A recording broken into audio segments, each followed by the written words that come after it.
Les amis, bonjour, j'espère que vous allez bien. On se retrouve aujourd'hui pour une petite vidéo concernant une 530D E39. Voilà, vous avez été nombreux depuis la vidéo de la M5 E39 à me demander si c'était possible donc de présenter une 530D. Voilà, parce que la 530D s'adresse plus au budget modeste que la M5 forcément. Et donc du coup, je vais vous faire une petite présentation. Alors on restera à l'arrêt, voilà, parce que comme il y a le confinement, on va pas prendre de risque de rouler. On restera à l'arrêt et je vous présenterai cette auto avec ses qualités et ses quelques défauts. Donc les amis, nous sommes en présence de deux 530D E39. Voilà, parce que simplement dans la famille, on est amoureux de ces voitures-là. Et du coup, nous on en possède deux. Alors pour la petite histoire, la première, celle-ci était la mienne. Voilà, que j'ai acheté il y a à peu près 4 ans pour 3500 €. Et mon petit frère a eu le permis dans la foulée, 2 ans après. Et celui-ci a voulu la récupérer. Voilà, je lui ai laissé simplement pour le week-end.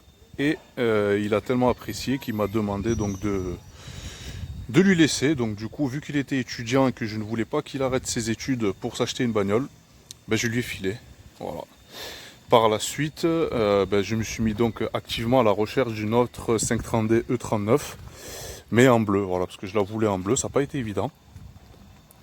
Et du coup, je m'en suis racheté une. Voilà, je suis allé la chercher près de Strasbourg. Donc celle-ci est une 530D de 2001, donc c'est un phase 2. C'est un phase 2, comme vous pouvez le voir, hein, par rapport au phare. Par rapport au phare, avant, arrière. Et par rapport à l'intérieur, également avec son volant, voilà, phase 2. On retrouve les contours de compteur chromé. Voilà, les principales différences phase 2. Et bien sûr, c'est une 193 chevaux. Voilà, je vais vous faire la liste des options. Par rapport à l'extérieur. Donc elles sont semblables, hein, comme vous pouvez le voir. On a pris le soin, donc moi personnellement ces jantes n'étaient pas montées dessus, donc c'est moi qui les ai rajoutées. Je rappelle tout d'abord que pour les jantes de E39 c'est assez spécifique puisque le moyeu est plus large, c'est du 74 et des brouettes, alors que sur les BM de ces générations là on est en 72. Donc faites attention les amis, quand vous achetez des jantes pour E39, vérifiez bien que le moyeu mesure cette dimension là, parce que sinon ça n'ira pas sur votre 39. Voilà, sinon il faudra les usiner. Donc comme vous pouvez voir sur cette vidéo, voilà, c'est bien un Pacem véritable, avec les sièges sport, électriques chauffants, très confortable pour son âge. On retrouve un autoradio Android, voilà, simplement. Bon, moi je l'ai acheté comme ça, hein, donc il y était déjà, c'est cet autoradio là. Bon, il est plus intuitif, un peu plus dans l'air du temps. Donc c'est une modif à faire. Pour les E39 qui sont équipés du système GPS d'origine, n'oubliez pas les amis que quand vous commandez votre autoradio, il faut commander la rallonge. Voilà, simplement parce qu'en fait c'est le module qui se trouve à l'arrière du coffre qui gère donc le son. Et pour avoir le son, il faut donc tirer une rallonge de l'arrière et qui va derrière cet autoradio. Voilà. Si vous avez le problème du module de son parce que vous n'avez plus de son sur votre 530, enfin sur votre E39, sachez que vous n'êtes pas obligé de changer le module. Voilà, vous pouvez simplement acheter un nouvel autoradio Android, tirer cette rallonge et du coup, vous n'aurez plus de problème de son. Voilà. Après 530D classique, hein, les amis. Voilà, hein, les contours d'origine sur phase 2. Voilà. Les sièges chauffants, le radar de recul, le plafonnier en noir. Voilà. C'est très agréable. La mienne est équipée d'un toit ouvrant. Malheureusement, celui-ci a un petit bug, il va falloir que je le change. Voilà, donc je serai prochainement à la recherche d'un toit ouvrant pour E39, en vert bien sûr. Les options de l'époque, on retrouve un volant électrique. Voilà. ce qui retient en fait là, quand vous mémorisez en fait votre siège conducteur avec la position de réglage de votre volant, quand vous appuyez sur ces numéros là en fonction du siège enregistré, voilà, vous retrouvez votre réglage. Donc c'est idéal si jamais vous êtes 2 ou 3 à prendre le véhicule. Moi personnellement j'ai ma femme qui est plus petite, donc du coup tous les réglages changent et ils sont sauvegardés. Voilà. Bon ouais, la couture c'est dommage, ça sera à refaire ça aussi également. Par rapport aux défauts les amis qu'on retrouve sur cette voiture là, je vais vous en montrer un déjà qui est flagrant. Les pixels de compteur. Voilà, donc la mienne a 276 000 et ils sont HS. Ça c'est une des premières maladies qu'on retrouve sur le 39. Voilà, donc après il y a plein de sur Facebook, vous retrouverez plein de personnes qui les refont, ces pixels de compteur, à prix raisonnable. Voilà, c'est le prochain frais que je vais faire sur ce véhicule. Concernant les maladies aussi de ce véhicule, on retrouve les lève-vitres. Voilà, la mienne a 276 000 comme je vous ai dit, et je suis déjà à mon deuxième lève-vitre. Le premier qui a lâché, c'est le conducteur, celui qu'on sollicite un peu plus souvent, et l'arrière droit. Voilà, ça c'est pareil, on peut les commander. Alors moi, les lève-vitres, je les commande sur eBay. Voilà, alors il y a un petit site français qui est très très bien. Le lève-vitre conducteur, j'en ai eu pour 45 €. Et le lève-vitre à l'arrière, j'en ai eu pour 38 € livré. Voilà, ça change des petites annonces loufoques sur certains forums où on vous vend un lève-vitre d'une voiture qui a 200 000 pour 80 balles, ça ira merci. Voilà, n'hésitez pas. En plus, ces nouveaux lève-vitres sont bien parce que bon, il faut récupérer votre moteur d'origine parce qu'il n'est pas vendu avec. Et voilà, vous le remettez sur votre nouveau lève-vitre et vous allez voir, il y a des pattes de fixation que vous devez fixer en fait à l'intérieur de la porte pour éviter que lorsqu'on claque la porte, vous ayez un bruit de ferraille dégueulasse. Voilà, parce que sinon le lève-vitre, la partie du lève-vitre touche la ferraille de la portière et ça vous fait un bruit dégueulasse. Voilà pour cette petite maladie de l'intérieur. Voilà, sinon au niveau du châssis, bon, celle-ci a un peu plus de kilomètres, elle a bientôt 300 000. On a refait le train à l'avant. Voilà, parce que il commençait à claquer, donc il était mort. Donc il fallait le changer. Donc ça tient bien quand même. Vous voyez, 300 000, le train commence à claquer. Alors moi, ce que je vous conseille, surtout, évitez les kits à 100 balles. Voilà, il y a des kits sur eBay à 120 €. Alors même si j'aime bien l'économie, je vous conseille surtout de ne pas les prendre. Voilà, prenez vraiment de la marque. Vous avez du Leformer. Vous avez voilà 2-3 marques comme ça. Bon, Leformer c'est le meilleur, hein. C'est le meilleur. Il y en aurait pour à peu près 280 € pour le train avant. 280, 320 €, voilà, suivant les revendeurs. Mettez la qualité, parce que ça c'est pareil, vous le faites une fois, et puis au moins vous revenez plus dessus. Donc c'est pareil. Les cylindres blocs du train arrière sont d'origine sur les deux voitures. Honnêtement, on n'a pas de problème, il n'y a pas de flottement. Au contrôle technique c'est pareil, on nous a rien signalé sur ce côté-là. Idem pour les amortisseurs, 300 000 ils sont d'origine sur les deux voitures. Et pareil, hein, le dernier contrôle technique date de celle-ci, là, d'il y a 6-7 mois à peu près. Amortisseur nickel. Voilà, bon, je les changerai certainement un jour en préventif, mais pour l'instant, il n'y a pas trop d'urgence. Après, les petites pannes classiques que vous pouvez rencontrer aussi, c'est le flector. Le flector au niveau de la transmission avec le palier qui peut claquer. Donc là c'est pareil, si le flector est HS, mettez-en un neuf, ça vaut 60-80 balles. Et au moins vous êtes tranquille sur ça. Voilà, les deux ont l'embrayage d'origine. Voilà, donc honnêtement, il n'y a pas sur certains véhicules français à 180 000 l'embrayage est HS. Là, c'est du costaud, hein. Aucun signe de faiblesse. Pédale toujours aussi souple.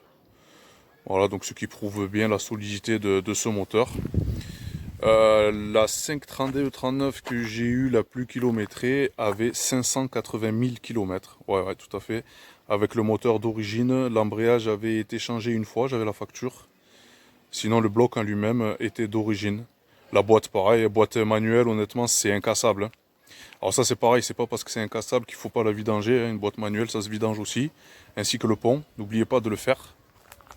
Ça peut Ça peut prolonger sa durée de vie, mais je vous ai dit, c'est vraiment très très rare que ça casse. Voilà. Voilà, voilà. Et je vais vous montrer deux petites choses. Deux petites choses importantes. Enfin, importantes. Moi, quand j'ai acheté la voiture et que j'ai vu ça, ben, j'étais super content. Regardez. Au niveau, voilà, de la tête d'amortisseur, donc BMW individual. Voilà. Donc les versions individuelles, pour rappel, donc ce sont des séries qui sont produites uniquement en Allemagne. Voilà, une individuelle en France, ça n'existe pas. Voilà, niveau mécanique également, on a tous eu des problèmes de disques qui se voilent. C'est malheureusement la maladie sur ce véhicule également, et même sur les M5 de l'époque, c'était pareil. Les disques souvent se voilent. Donc vous pouvez les voiler à un freinage, hein. C'est con, mais ça arrive. Donc je vous conseille de mettre des disques de qualité. Voilà, ça réglera un petit peu le défaut, bien que vous pouvez toujours les voiler. Bon, après il faut vraiment faire faut être chaud, ouais, quand même après pour les voiler. Là moi j'ai mis des disques percés. Et honnêtement, depuis que j'ai ce véhicule, que j'utilise tous les jours d'ailleurs, avec quelques freinages d'urgence, j'ai jamais eu de problème. Voilà, ils ne sont pas voilés encore les miens. Voilà, donc ça c'est important, hein. Investissez sur des bons freins. Partie moteur, les amis. Alors, regardez ce que je vais vous montrer. Cette fameuse durite là, ben, je pense qu'on a été tous nombreux à la casser. Voilà, simplement en s'appuyant dessus quand on voulait remplacer autre chose. Et souvent on la casse, donc moi ça m'est arrivé, hein. Ça m'est arrivé. Donc faites attention, ne vous appuyez pas sur cette partie parce qu'elle casse très très vite. Voilà.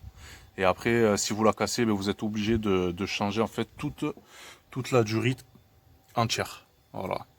Qui vaut dans les 70 € à peu près chez BM. Alors c'est pas le plus cher, mais bon c'est chiant quoi, parce que ça vous laisse en panne. Voilà. Qu'est-ce qu'on retrouve encore comme maladie? Niveau puissance, si vous avez des pertes de puissance les amis, je vous conseille fortement de changer toutes vos durites de dépression. Voilà. Je sais pas si vous allez le voir là. Je les ai toutes mises en silicone, je les ai commandées sur eBay, j'ai commandé 7 mètres, 6 ou 7 mètres je crois. Bon c'était un peu trop, hein. Mais voilà, changez-les toutes, vous allez voir, vous avez deux durites qui partent en bas du turbo. Vous avez une grosse durite qui fait tout le tour du moteur et qui se retrouve derrière. Et vous avez également d'autres durites en dessous. Voilà, ben, moi ce que je vous conseille c'est de déposer le collecteur. Ne vous embêtez pas, déposez ce collecteur et vous les refaites toutes.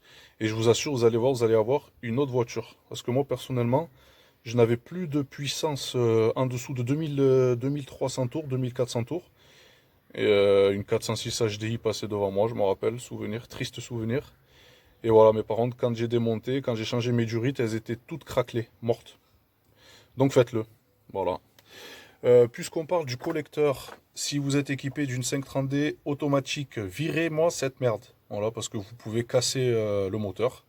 Voilà, les axes de clapet tombent dans le moteur et ça vous fait un moteur HS. Il y en a pour 50-60 € de kit. Il faut déposer le collecteur et vous verrez, hein, vous enlevez vos anciens clapets, vous les remplacez par des bouchons. Voilà. Il y en a pour 1h30, 2 heures. Hein. Franchement, ça se fait très très bien. Moi, je suis pas mécano. Simplement avec quelques forums disponibles sur internet, vous allez voir, ça se fait assez bien et vous prolongez surtout la vie de votre moteur, hein, pour ceux qui sont équipés de boîte automatique. Vu qu'on parle de boîte auto, moi c'est une manuelle, mais j'ai déjà eu une 530D en automatique, boîte GM. Voilà, c'est pas les plus fiables. Toutefois, n'hésitez pas à faire les vidanges avec le changement de la crépine, à faire un maximum tous les 80 000.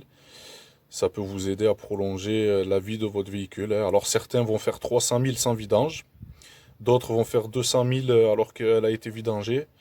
Ça après c'est les lois de la mécanique, on n'y peut rien. Voilà, c'est une boîte qui est assez fragile, assez lente aussi. Ça m'a déçu un petit peu l'utilisation donc de cette boîte. C'est pour ça que sur celle-ci, j'ai souhaité avoir une manuelle uniquement. Comme maladie, on retrouve également le bloc ABS, des fois qui lâche aussi. Voilà, alors des fois on peut avoir un message d'ABS. Ça peut être le capteur de roue qui est situé à l'arrière, le capteur ABS sur la roue. S'il est HS, malheureusement, ce bloc ABS lâche souvent. Donc vous avez deux solutions, hein. Soit vous en achetez un autre d'occasion. avec les mêmes références, soit vous trouvez une entreprise spécialisée qui refond donc ces blocs ABS et au moins vous repartez sur du long avec une garantie. Celle-ci, donc ma BMW est équipée d'une Roprog, elle est en stage 1, elle fait 230 chevaux. Ça change la voiture honnêtement, hein. Après ça reste un diesel, c'est pas une voiture de course. Par contre, je retrouve un problème là d'injecteur. Ça a été le cas aussi pour l'autre véhicule. Voilà, injecteur qui commence à fuir. Alors si ça fuit, bon ben vous aurez juste une simple odeur dégueulasse. Sinon vous allez avoir des fois en pleine charge des messages d'injection erreur, système d'injection. Donc moi je vais pas m'embêter, j'ai trouvé une entreprise qui refait les 6 injecteurs pour 400 euros. Voilà, en fait c'est un échange standard. Vous achetez les injecteurs, ils vous en envoient 6, garantie 1 an, kilométrage illimité, et vous renvoyez vos vieux injecteurs. Pour 400 euros, je trouve que ça vaut le coup. Quand on voit que certains vendent 80 euros pièce l'injecteur, il y en a 6, ça fait 480 euros pour de l'occasion. Ça ne vaut pas le coup. Voilà. Concernant les pannes mécaniques qu'on peut retrouver également sur ce véhicule, après sur ce que j'ai eu, oui j'ai eu la panne classique à 15 litres où ma voiture ne voulait plus démarrer.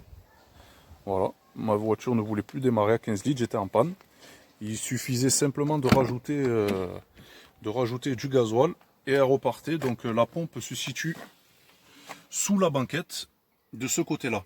Alors vous allez voir, si vous démontez la banquette, vous allez tomber sur 2 trappes semblables, d'accord. Sur le côté à l'arrière conducteur, vous allez voir, c'est une jauge, c'est simplement une jauge. Voilà la jauge d'essence. Et de l'autre côté, vous aurez la pompe de gavage. Voilà, alors là c'est pareil, je vous conseille de l'acheter neuve. Voilà, ça se trouve, c'est pas excessivement cher. Mais si c'est pour prendre de l'occasion et retomber en panne quelques temps après, honnêtement, ça vaut pas le coup. Ça ne vaut pas le coup.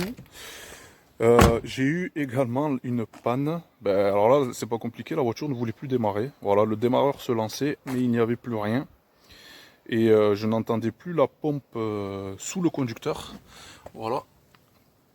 Voilà, vous devez en fait défaire le cache en bas et vous avez une deuxième pompe qu'il faut changer. Voilà, celle-ci, quand elle est HS, malheureusement, il n'y a plus rien à faire. Voilà, vous êtes en panne sur la route et là, il faut la changer. Voilà, vous êtes en panne.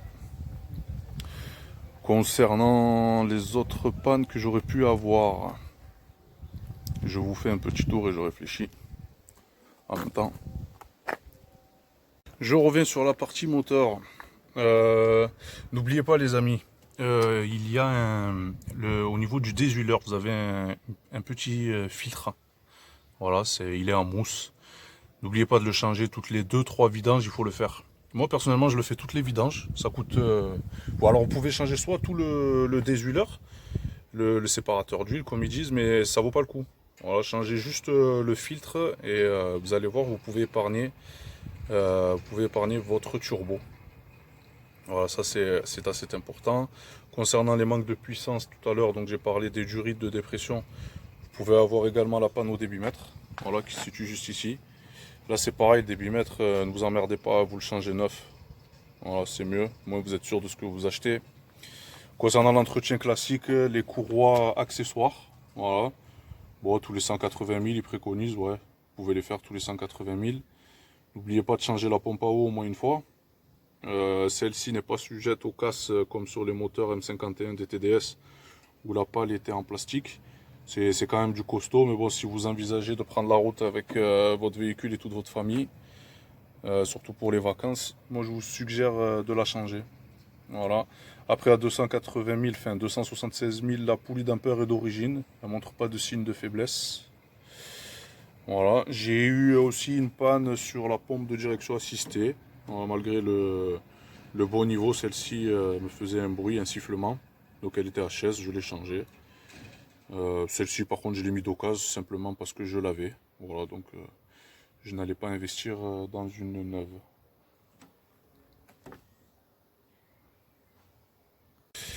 Petit souci que j'ai rencontré aussi une fois, c'était un souci de freinage. Alors je vous explique, quand je freinais, j'avais sur ma pédale de frein, j'avais la sensation en fait qu'il y avait un bruit, un pchit, pchit, comme il y avait un bruit d'air mélangé avec de l'eau. En fait, je vous explique, sous sous donc le filtre à habitacle, donc il faut tout déboîter. Vous allez voir, vous avez le master vac, le maître silène. Et bien souvent, en fait, on ne fait pas attention. Il y a plein de feuilles qui s'accumulent de partout. Et en fait, en bas de ce maître silène, vous avez, ça fait une espèce de contenu comme ça, où il y a un trou à l'intérieur pour faire évacuer l'eau. Si cette zone donc n'est pas propre et est pleine de feuilles, vous allez voir que l'eau ne s'évacue pas. Et c'est ce qui crée en fait ce phénomène donc à la pédale de bruit. Et faut faire attention parce que même vous pouvez même perdre votre freinage. Voilà, donc ça c'est pareil, si vous vous embêtez, vous enlevez cette partie-là et assurez-vous bien qu'il n'y ait pas de feuilles et que le petit trou en bas soit bien débouché. Voilà, vous éviterez les problèmes de freinage comme ça.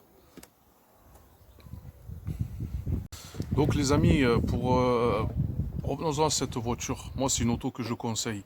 J'ai eu beaucoup de BMW. J'ai également eu une 535D E60 que j'avais changé juste après une E39 que j'avais eu à l'époque. Très belle caisse, la E60, malheureusement beaucoup de problèmes électroniques. Les CCC qui bug, la boîte, le convertisseur de couple, enfin bref voilà, plein de maladies, plein de choses qui font qu'aujourd'hui on retrouve des 530D, des E39 au prix des E60 simplement parce que la fiabilité sur E60 et surtout phase 1, ça a été réglé quand même sur phase 2. La fiabilité des E60 n'était pas spécialement au rendez-vous. Et moi, personnellement, je préfère avoir une E39 fiable, voilà, qui marche tous les jours, plutôt que avoir une voiture plus récente et être toujours emmerdé. Voilà, donc comme je vous disais, par rapport au prix, c'est des voitures qu'on retrouve aujourd'hui. Alors certains les affichent à 6 000, 6 500 € de 530D en PACEM. Ça se discute quand même, hein, même si je suis amoureux de cette voiture. Ça se discute un peu. Mais voilà, je vous le recommande. Hein, en assurance, ça coûte... je paye 38 € sur la mienne en tout risque et je suis à 50%. Consommation, je fais 750-800 bornes en mixte. Sur autoroute, le maximum que j'ai fait, c'était 1090 km. Et la réserve s'est allumée, il me restait encore 80 bornes. Bon, j'ai pas tenté le job. Voilà, mais sinon, c'est des voitures attachantes qu'on peut réparer soi-même. Il n'y a pas beaucoup d'électronique dessus. Et honnêtement, moi je suis pas du tout mécano. J'ai appris vraiment la mécanique sur ces autos-là. Je suis vraiment sur la E39. C'est pour ça que moi, elle aura marqué mon histoire et j'espère toujours en avoir une. Alors après, il y a toujours le débat de ouais, j'ai une 530D E39 et je la remonte en M5. Comme je disais dans la précédente vidéo, il y en a qui n'ont pas les moyens de s'acheter une M5 et ne serait-ce que pour les looks vont mettre les 4 sorties, les rétros. Voilà, ça se discute, ça c'est un choix libre et personnel. Moi personnellement, j'ai toujours espoir d'acheter une vraie M5 E39. Donc du coup, c'est pas des modifs que je ferai sur la mienne. Voilà, que ça s'arrête sur des jantes, sur le petit échappement, je sais pas si vous le voyez, double. Ça s'arrêtera là. Voilà, j'irai pas plus loin. Après, voilà, c'est une auto que je conseille, que vous soyez un papa pas fortuné, un petit jeune qui débute, qui a pas trop d'argent. Honnêtement, si vous cherchez une berline, prenez une 39 parce que honnêtement, vous ne le regretterez pas. Ça, c'est garanti. Faites le bon, vous allez voir dès lors où vous allez en avoir une. Vous pouvez acheter n'importe quoi à côté, vous reviendrez toujours sur une 39. Hein. Personnellement, j'ai une F30, j'ai une série 6, j'ai une F10 aussi également. Alors F10 niveau finition, c'est bien mieux qu'une 60, ça n'a rien à voir. Très performant, très moderne, on retrouve la modernité. Après, il faut avoir le budget de s'en payer une, mais je vous le dis. Franchement, vous ne le regretterez pas. Achetez une 39, 530D pour les gros rouleurs. Bon, 525 TDS, j'en ai déjà eu aussi, hein, c'est très costaud, on sait que c'est lourd en bas dans les régimes. Voilà. Honnêtement, la 530D ou la 525D, parce que c'est un bloc qui est commun aussi, hein, c'est toujours un M57, c'est un 2,5 litres, plus petite cylindrée, mais qui est en injection directe. Et on retrouve toujours cet agrément de couple en bas régime, de faible consommation. Et voilà, c'est vraiment des véhicules que je conseille pour une faible bourse. Voilà. Alors après, comme tous les véhicules, malheureusement, assurez-vous que le kilométrage est vrai, parce qu'on sait que bon, ben, y a beaucoup de personnes peu scrupuleuses qui descendent les compteurs. Et donc voilà, vous pouvez vous retrouver aussi avec une merguez. Donc vérifiez bien les factures, si la personne est passionnée aussi. Parce que une personne qui aime sa E39, en général, elle va tout vous dire le jour où elle va vous la vendre. Donc il n'y aura pas forcément de surprise. Et n'hésitez pas à demander des conseils. Moi personnellement, je suis membre de pas mal de pages sur Facebook concernant la E39, dont E39 France. Voilà, une page où, bon, ben, des fois, on a des débats, des disputes, des choses comme ça. Mais on retrouve quand même une bonne ambiance. Et si jamais vous avez des problèmes mécaniques, électroniques, ou vous comptez acheter une 39, n'hésitez pas à venir sur la page et vous verrez que vous trouverez pas mal de conseils et pas mal de gens qui seront surtout à votre écoute. Et ça, c'est important. Voilà, vous allez tomber sur des passionnés qui ont eu beaucoup de 39, qui les connaissent par cœur et qui vont vous apprendre plein de choses dessus. Voilà. Et voilà les amis, c'est la fin de cette vidéo. J'espère qu'elle vous aura plu. Voilà, on aura parlé un peu de nos belles 39. Si vous avez des questions, n'hésitez pas à m'envoyer des messages sur ma page Facebook ou sur ma chaîne YouTube, O'Connor Olcar. Voilà, prenez soin de vous et on se retrouve très vite pour de prochaines vidéos. Ciao, ciao.